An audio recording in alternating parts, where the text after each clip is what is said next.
Buenos días, amigos de nuestra comunidad YouTube, a este nuevo capítulo, a este nuevo programa de Agujero Negro, polémicas de la historia. Este es un especial por la independencia. Tenemos alguna pregunta que formularnos. ¿Qué fuimos antes de la independencia? ¿Qué quisimos ser qué pretendimos ser? ¿Qué soñamos ser cuando nos independizamos? Finalmente, ¿qué alcanzamos a ser? ¿Qué cosas somos ahora? ¿Qué hemos llegado a ser? ¿No? Son cosas distintas. ¿Qué fuimos? ¿Qué soñamos ser el 28 de julio de 1821? Y bueno, ¿qué somos? Por lo menos hasta el día de hoy, ¿qué cosas somos? Son tres puntos que pretendemos absolver en el programa del día de hoy. Bueno, en primer lugar, vamos a por ellos, como dicen los españoles, hostias.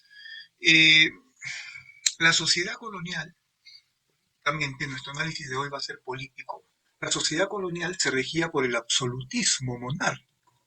El virreinato era un virreinato de España. España era una monarquía absoluta. En la monarquía absoluta no había constitución. Y no había constitución porque el rey era la fuente del derecho. Es decir, todas las leyes salían del rey hacia abajo. No podía haber una constitución que le diga al rey qué hacer. El rey era la fuente número uno. ¿No? Número dos, todo el poder se concentraba en el rey. O sea, el régimen era recontra centralizado. El poder se ejercía absolutamente de manera vertical, desde el rey, quien daba las órdenes. Por consiguiente, como todo estaba centralizado en el rey, no había equilibrio de poderes, no había división de poderes. Ahora, ¿qué significa esto? Eh, Siempre decimos en el colegio, nos enseñaron ya, todo el poder se concentra en el rey, pero el pata hacía todo. ¿Qué significa? ¿Había instituciones? Sí. Entonces, ¿qué significa? En el Perú, en el virreinato peruano, estaba el virrey, que era el representante del rey. Pero debajo del virrey estaba la Real Audiencia, que era la institución que en realidad ejercía el gobierno. Y la audiencia tenía funciones ejecutivas, legislativas, judiciales, militares, administrativas y de recaudación, todo junto.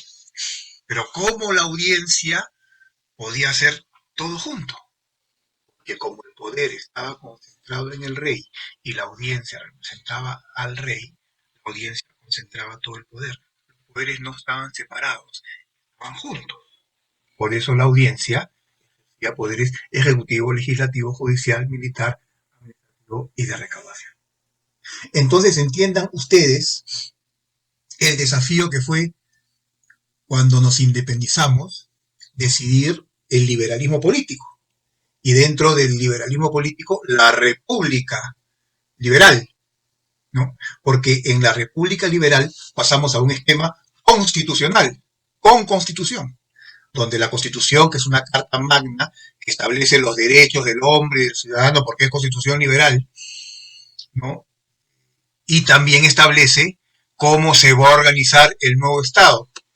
Y el nuevo Estado se organiza con instituciones separadas, con la separación de poderes de la que escribió Jean-Jacques Rousseau, ¿no es cierto?, en su famoso contrato social, ¿no? Ejecutivo, legislativo, judicial, ¿no? Separación de poderes y equilibrio entre los poderes.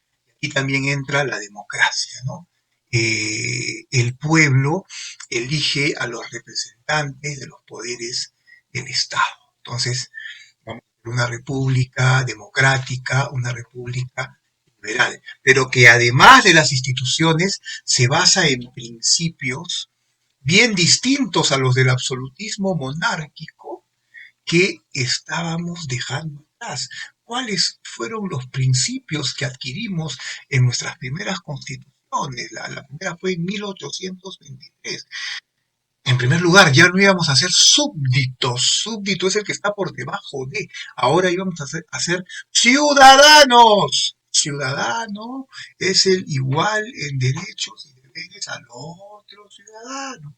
Entonces, se establece en tanto que república liberal el principio de la igualdad. Otro principio es el principio de la libertad.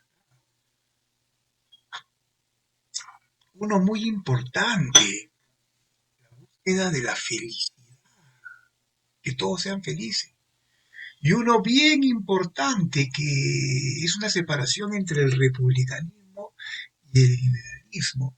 El republicanismo no solo busca el bienestar del individuo, el republicanismo busca el bien común, que se tomen decisiones en busca del bien común, que los ciudadanos se reúnan o elijan representantes cuya finalidad sea tomar las mejores decisiones para el bien común de todos, y como hoy se dice, de todos y de todas. Entonces, cuando se habla de la promesa republicana de Jorge Basadre, ¿no es cierto? Y de la promesa de los padres fundadores,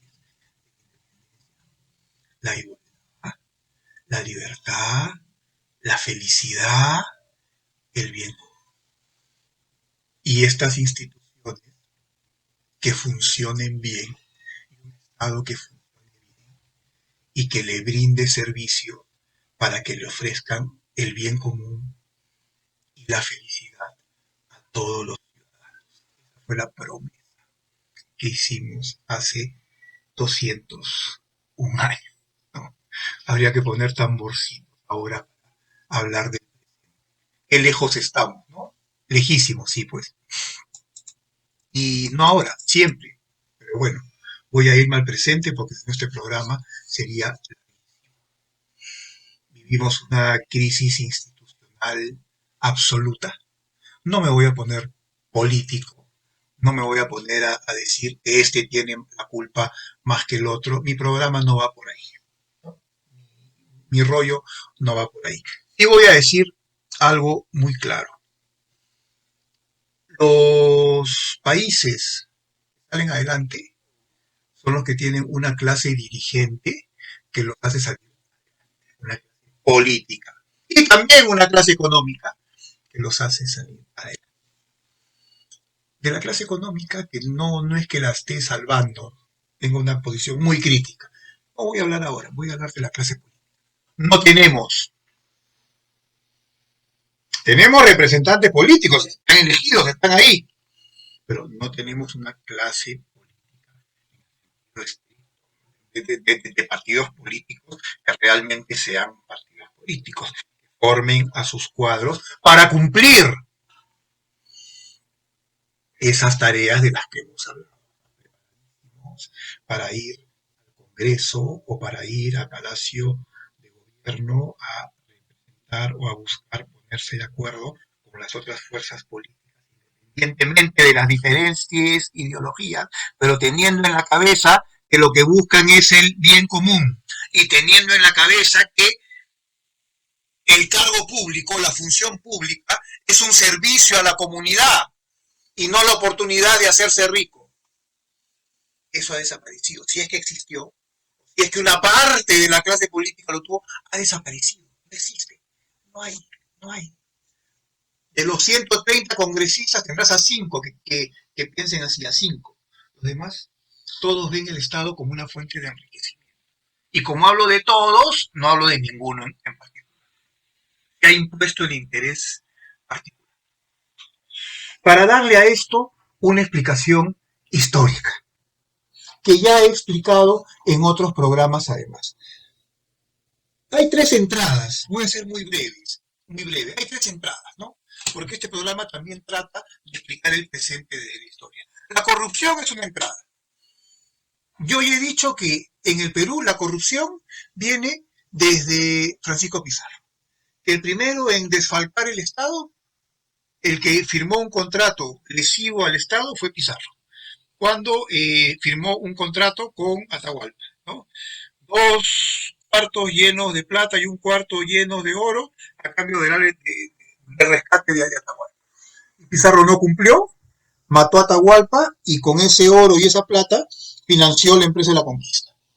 O sea, la corrupción vino desde ese acto, es el debut, el triste debut de la corrupción mercantilista en el Perú, hasta el día de hoy. Y hasta el día de hoy funcionamos igual. Tiene 500 años, está enraizada. ¿No? Allá hay un elemento que nos impide, ya por costumbre, es un elemento consuetudinario, un elemento de costumbre, que nos impide aspirar al bien común. El segundo elemento es el militarismo. Siglo XIX, caudillos militares; siglo XX, dictaduras militares. ¿En qué momento hemos madurado una cultura institucional, una cultura democrática, un país de partidos políticos, de tiempo, que formen cuadros? ¿En qué momento? ¿En qué momento? O sea, ¿cómo? Entonces, ¿por qué reclamamos? No hay partidos, pero ¿cómo hay partidos políticos si no les hemos dado oportunidad? Y el tercer elemento es la informalidad. No es que yo sea un crítico conservador de la informalidad. La informalidad finalmente ha jugado un rol que también nos ha salvado de varias debacles. Por ejemplo, en la década de los 80, en la informalidad al Perú se lo llevaban o el hambre o el terrorismo o las dos cosas. Pero finalmente con un Perú que piensa todo informalmente, que piensa sus relaciones económicas, sociales y políticas informalmente, no podemos avanzar hacia un esquema institucionalista. Ahí hay 3 elementos: corrupción, militarismo, informalidad en la historia. ¿Qué hacer? ¿Qué hacer? Fiestas patrias del 2022. Por el momento, lo que puedo decir, ustedes esperarán que yo traiga la varita mágica. No, no la tengo. En clase política no hay solución a la vista. Sociedad civil, profesionales del Perú, yo incluido, pongámonos las pilas. Jóvenes indignados, ya pues, entren a política, constituyanse en partidos políticos, constituyanse en una fuerza grande, en una contracorrupción, en una respuesta grande que se convierta en sistémica, de la gran y que represente a la gran mayoría, porque es una gran mayoría, que está indignada con un Perú que no tiene quien lo represente, en un Perú que no tiene quien represente su republicanismo, en un Perú que no tiene quien represente el bien común, que es el interés de todos. Eso es, no somos, como alguien dijo, somos un proyecto de Estado fallido, ¿no? Sino habrá que aceptar que somos un proyecto de Estado fallido. Lo digo claramente. Discúlpeme que haya sido tan duro en estas fiestas patrias. Nos vemos en el próximo programa de Agujero Negro. Antes de irme, no me puedo olvidar de las commercial here. Por favor, les pido que nos den like si les ha gustado ese programa, que también den a suscribir, ¿no? Que marquen las campanitas para que reciban las actualizaciones.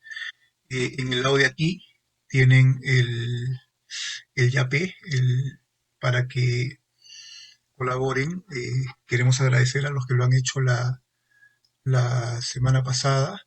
Y nada, gracias a esta comunidad YouTube por seguir siguiéndonos y por mostrar el apoyo y el agrado que tienen a los contenidos que hacemos con ustedes todas las semanas. Depende de todos hacer que la historia y la república de este país sea viable. Ahora sí, felices fiestas con todos, felices fiestas con todo, que vive el Perú. Nos vemos la próxima. Hasta luego. Chao.